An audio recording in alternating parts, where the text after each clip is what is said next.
everyone could just stand who's in support of HB 517 here today, that would be awesome. Cool. Okay.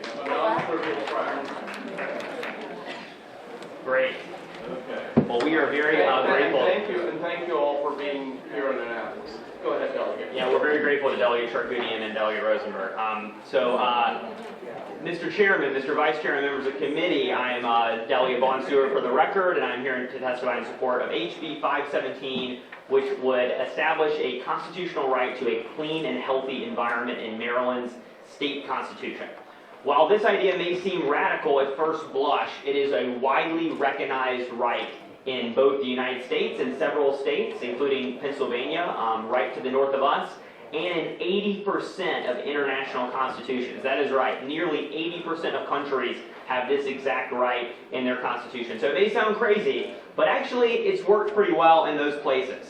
The numerous studies have said that basically having this right in your state constitution yields tangible and positive outcomes. One study in 2012 found that countries with constitutional environmental rights provisions have smaller ecological footprints compared to countries without these provisions. And another one from 2016 found that after controlling for various factors, that the presence of an existing constitutional environmental right provision is positively associated with environmental outcomes. But I want to spend my remaining 56 seconds to address a few of the opponents and the criticisms that you'll hear very shortly from the opposition panels. They're going to say this is too vague to be useful. They're going to say this is redundant, it's going to cause a flood of litigation, and it's undemocratic because it's going to cede power from elected legislators like us to unelected judges. And I would just like to say none of these apocalyptic warnings have borne out in any of the other states or any of the other countries with these laws. Lawsuits under this environmental right have actually had a higher success rate than other constitutional lawsuits,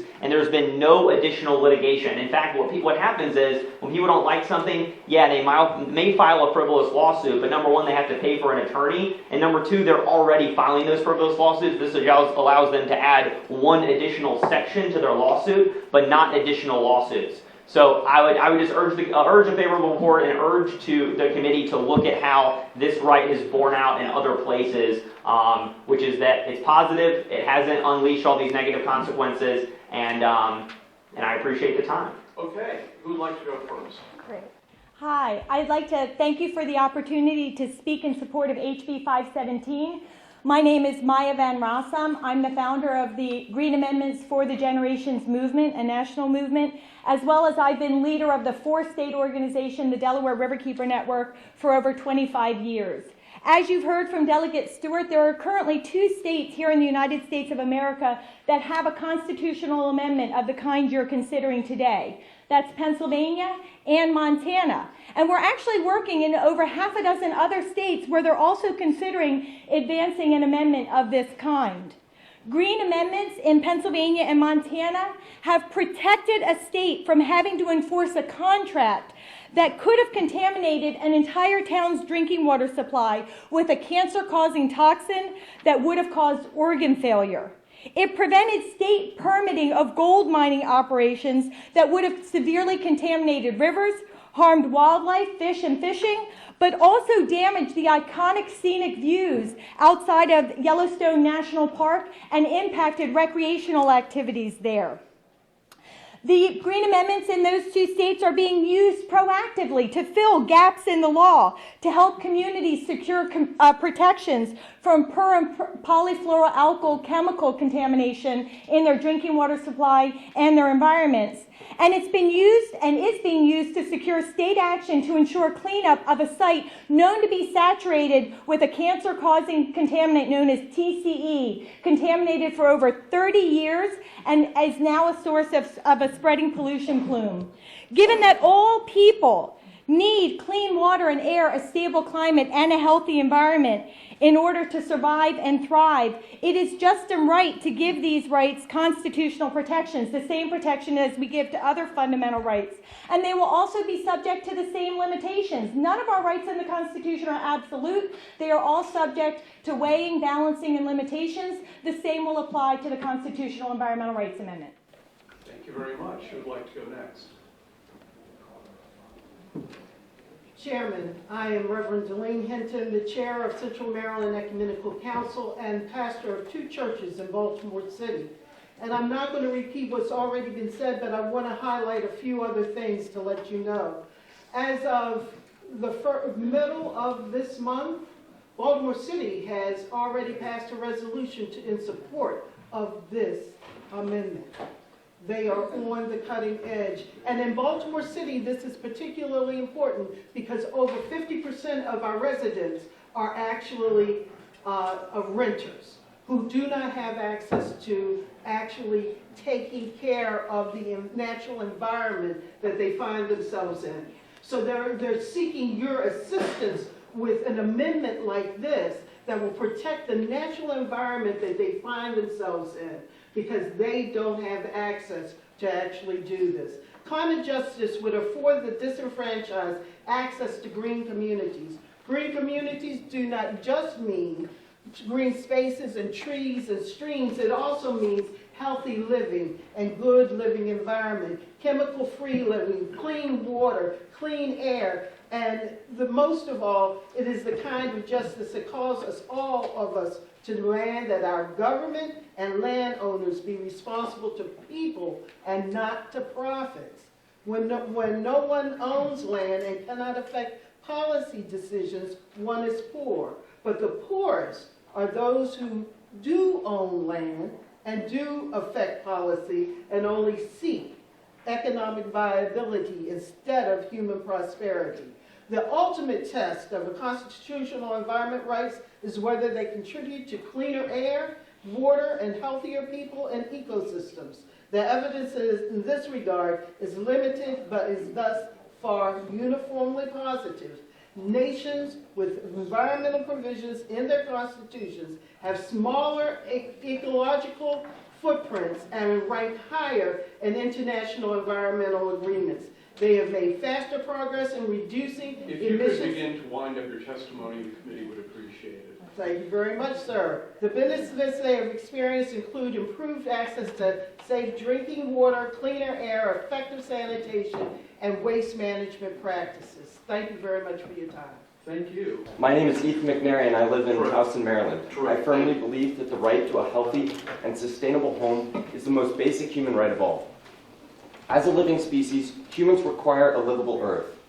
The importance of a healthy planet is absolute, and therefore all other challenges cannot be addressed unless we have access to clean air, clean water, and a habitable environment. Yet despite our need for a healthy planet, people are deprived of this basic right locally, nationally, and globally. Minorities in Baltimore City are poisoned by lead paint. Families in coastal cities such as Miami and Ocean City are losing their houses due to sea level rise. Countries such as the Bahamas are experiencing extreme hurricanes like Hurricane Dorian, which increase in intensity every few years. Due to climate change and the furtherance of environmental injustices, the protection for clean air, clean water, and a healthy environment are needed now more than ever. The Maryland Environmental Rights Amendment would enshrine for all Marylanders the right to a sustainable earth, including our future generations. Imagine the example Maryland could set by recognizing the health of all its people. As a 17-year-old, I can promise you the climate and ecological crises are on my mind and the minds of practically everyone my age. Many of us are asking ourselves whether we should be parents. How can we bring children into such a degraded and polluted world? Still, we remain hopeful, and the time to act is now.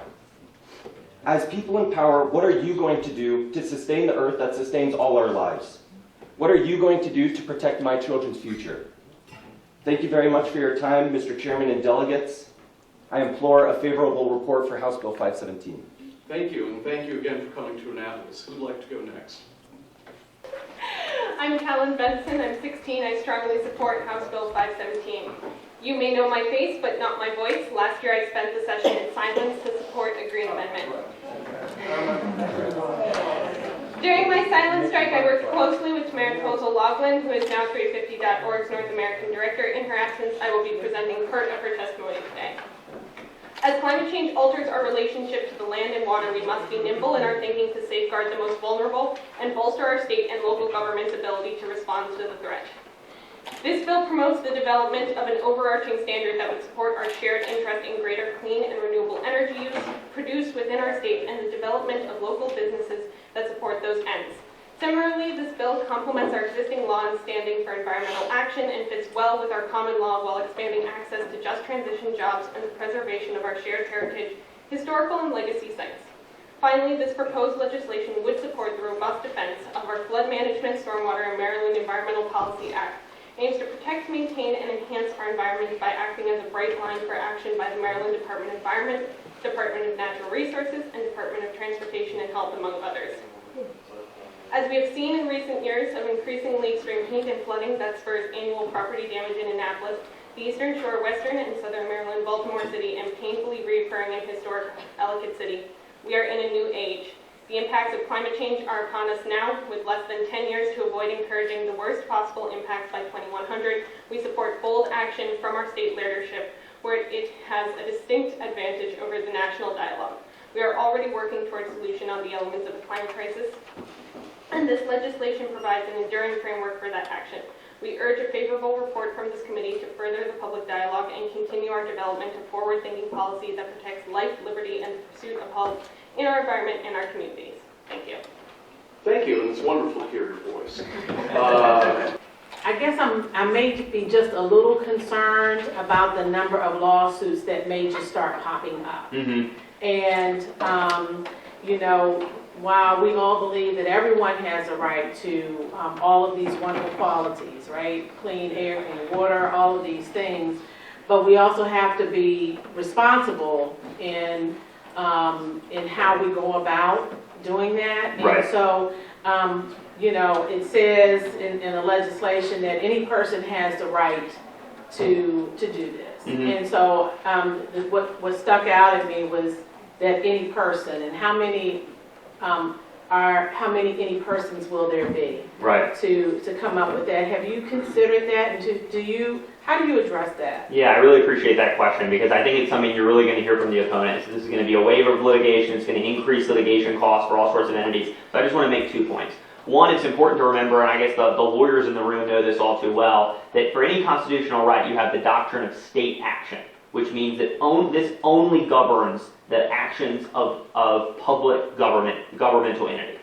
So if the opponents say they're worried this is going to increase their own litigation expenses because they're private actors, we can all reassure them during that stage of the hearing that that will not be the case. This will not make private actors liable for Marylanders' right to a healthy environment. So that's point number one. We're only talking about government lawsuits. Now, of course, NACO and MML will argue this will increase, government, litigation costs for governments.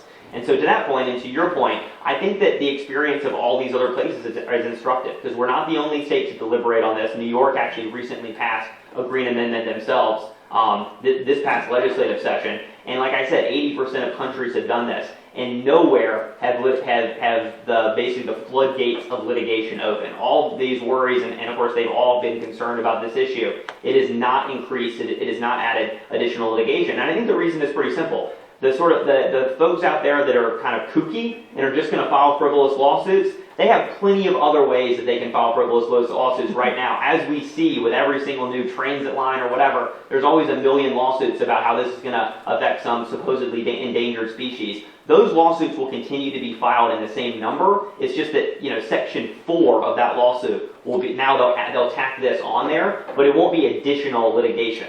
And basically, like, that's been the experience of Pennsylvania. They haven't had any additional lawsuits. But I think that, and then when you look at the success rate of this, it's much higher than other constitutional rights. So in other words, you're actually seeing a higher percentage of meritorious actions taking place. And I think that people still have to hire lawyers to file lawsuits. And as long as that's the case, it's going to be costly for people to throw a bunch of frivolous stuff at the wall hoping it sticks. And I think that if Maryland's courts take the same tack that other places has taken, and only using this in the most extreme conditions and extreme cases, I think would-be plaintiffs will figure out really quickly that they would rather just stay at home than waste thousands of dollars of their own money only to lose a lawsuit. Okay, thank you.